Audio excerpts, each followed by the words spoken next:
I think it's time we need to have a kind of a pretty direct video out here, and not gonna beat around the bush a whole lot right now, and gonna be completely honest. We all really need to be preparing ourselves here over this winter and next summer for all kinds of things, whether that's war, because there's definitely a lot of bad things happening right now, and in the world we are growing ever so close to another global catastrophe, which would be another global war, with Russia invading Ukraine. China is growing stronger by the day and getting more and more hostile towards Taiwan, who desperately needs to be protected at all costs. So the war is very, very likely, growing much more likely by the day. And we don't know what that war is going to look like. But it's becoming more and more evident, at least, that it's growing much, much closer by the day. We can all hope that if it does happen, and like I said, the likelihood is growing day by day, we can all hope that it does not become a nuclear war, because nobody wins in a nuclear war. Obviously, I do not want a war to break out, but just something that I think we all need to be preparing for. Not just the military, but as citizens, we also need to prepare, because there's a lot of things that, when a war's going on, everybody has to, everybody suffers. Everybody has to prepare and learn how to, go without certain things and everything that way. The other thing, and this is something that's going to hit, I think, much quicker. And I think it's already starting to hit. There's a couple things here, actually. Food shortages. They're coming. They are coming. They're starting to hit already in places, I believe. Again, Russia invading Taiwan, or excuse me, Russia invading Ukraine is one of the biggest reasons why. Ukraine is a very large agricultural economy. They grow a ton of wheat.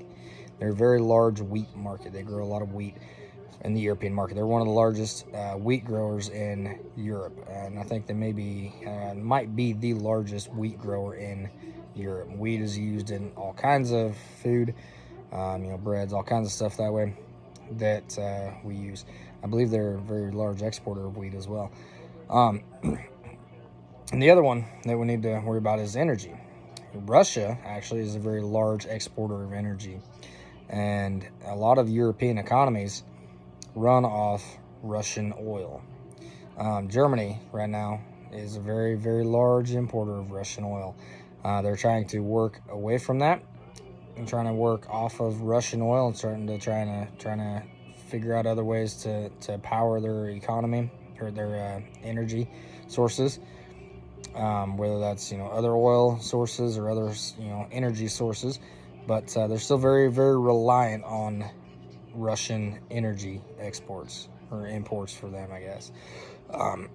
So that's very, very disturbing fact if you're if you're in Europe, because that kind of puts Germany at a very delicate stage in regards to Russia. And I'm obviously, I don't think Russia needs to be invading. I am definitely completely against Russia invading Ukraine, and any of these little things that are strengthening them, like the Russian oil, being reliant on Russian oil, that is not helping their national security, and in turn is not helping anybody else in the world with their national security, because it's giving Russia the money and the power to actually do these things. That's something we need to try and fix. So I'm just I think it's something that I think worldwide, not just here in America, but worldwide, it's something that I think everybody needs to really stop and try and think about, so they can start to prepare for these different crises that are definitely coming. Some of them are starting to hit now. Some of them are coming in the near future. So that's all.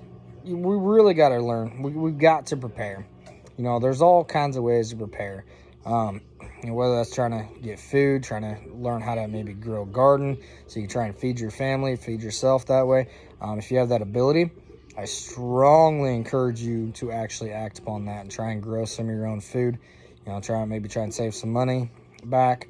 I think there's, the way the economy is another issue, and that's making it hard to save money. But it's something that I think people are going to have to start making some hard decisions here in the next few months, in the coming months. Some very, very difficult decisions in the coming months on, what they want to try and do to try and prepare. Because right now, the best time to prepare for these, situations is before they happen. You have to prepare before they happen.